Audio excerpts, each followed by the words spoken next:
ماذا أفعل عندما أعاني من الحمى؟ جب میں بخار میں مبتلا ہوں تو مجھے کیا کرنا چاہیے؟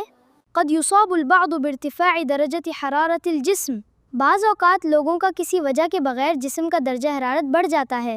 فهنالك 7 خطوات مهمة لتقلات الجسم، ایسی صورت میں بخار کی علامات کو کم کرنے اختیار کریں۔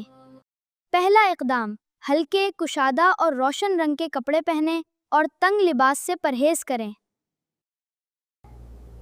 الثانیہ تشغیل المکیف، دوسرا اقدام ایئر کولر یا پنکھے چلائیں۔ الثالثہ تجربۃ الاستحمام بماء، تیسرا اقدام ٹھنڈے یا نیم گرم پانی سے نہائیں۔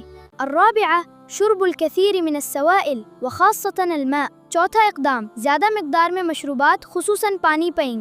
الخامسہ تجنب العطر او الغنیۃ بالتوابل، گرم یا زیادہ مسالے دار کھانوں سے پرہیز کریں۔ السادسہ البحث عن بیئة مظل او جیدۃ التہویہ، کسی سائے دار یا ہوادار مقام کی تلاش کریں۔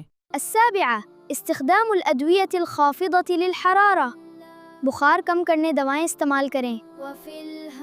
وینصح بمراجعۃ الطبیب للحصول علی اعراض طبیہ، اور بہتر یہ ہے کہ ضروری طبی مشورہ حاصل کرنے کے لیے ڈاکٹر سے رجوع کیا جائے۔